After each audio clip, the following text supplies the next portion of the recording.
Hi everyone, I'm Dr. Marina Oster, Stanford scientist and life coach, and I'm on a mission to make sure that you create your very own reality. Now, today we'll be talking about heartbreak and how to self-care after our heart has been broken during a breakup. So let's find out some gentle ways to feel better with each day. Step one is to actually allow your emotions.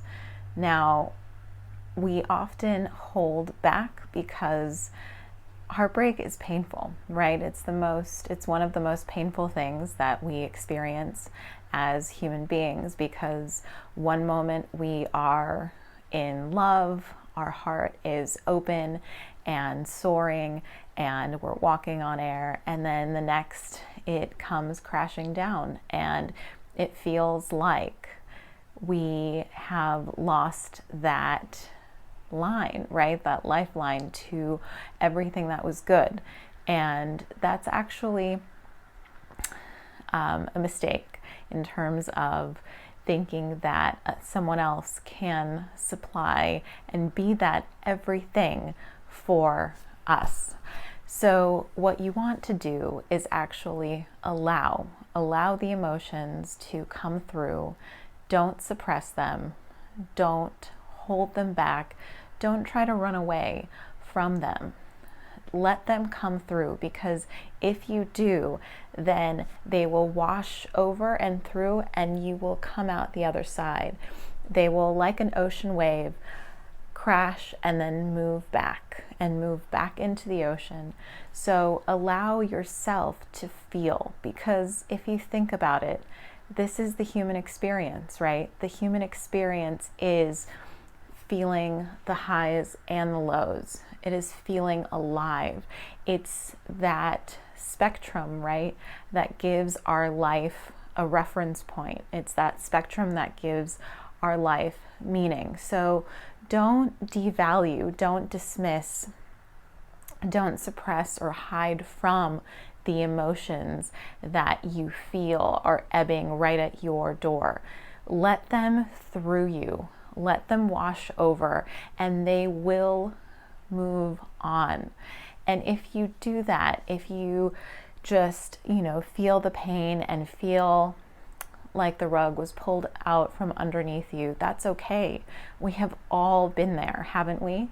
And each time you allow something like that, you allow the emotions through you, you grow that much stronger.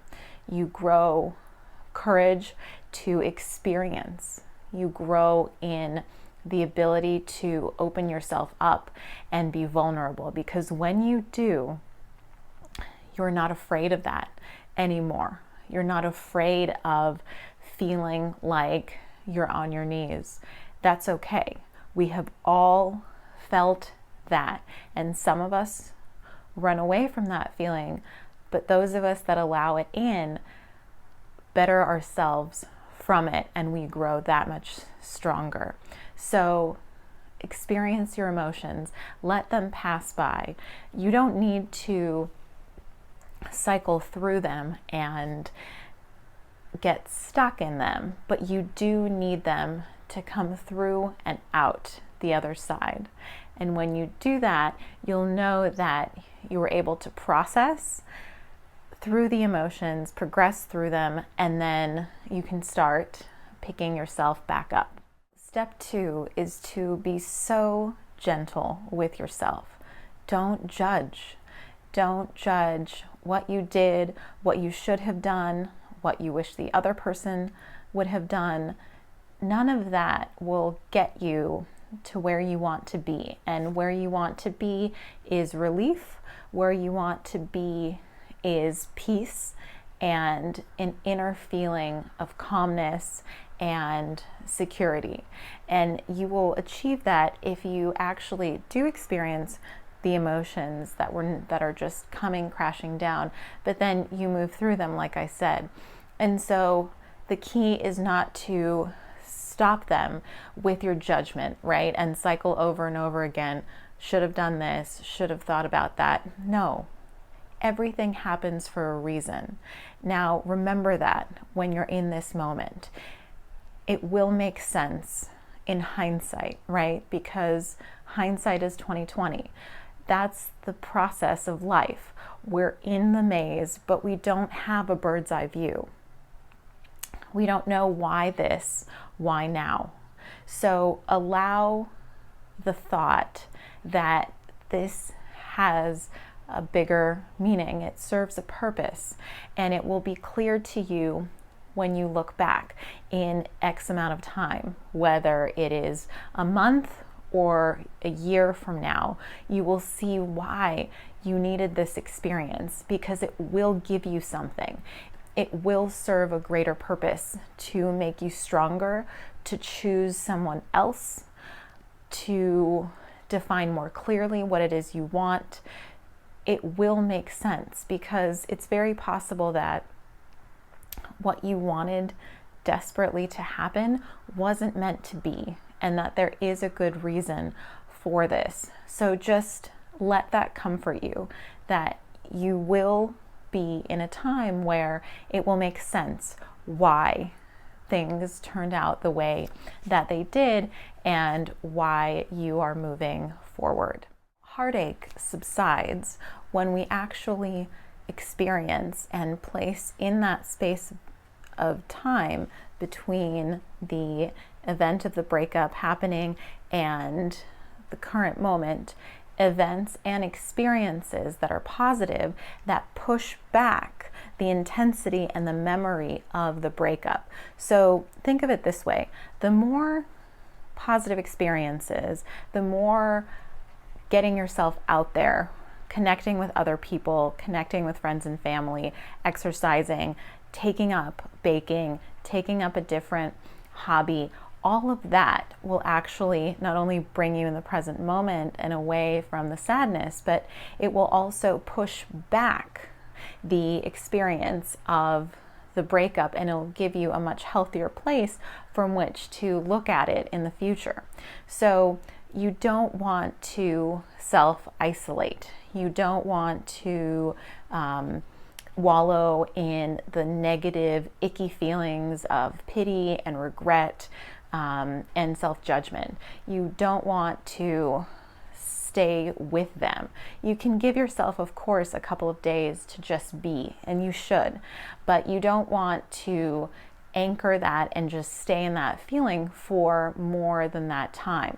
You want to actually get out and engage with the world, and whatever that means to you. So you want to get outside. You definitely want to exercise.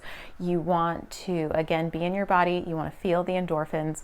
You want to be in the present moment. You want to feel stronger physically, which will make you feel, of course, stronger emotionally, and vice versa. And so you want to go out and engage with the world, even if there's this desire, right, to stay in the feeling, in the pain.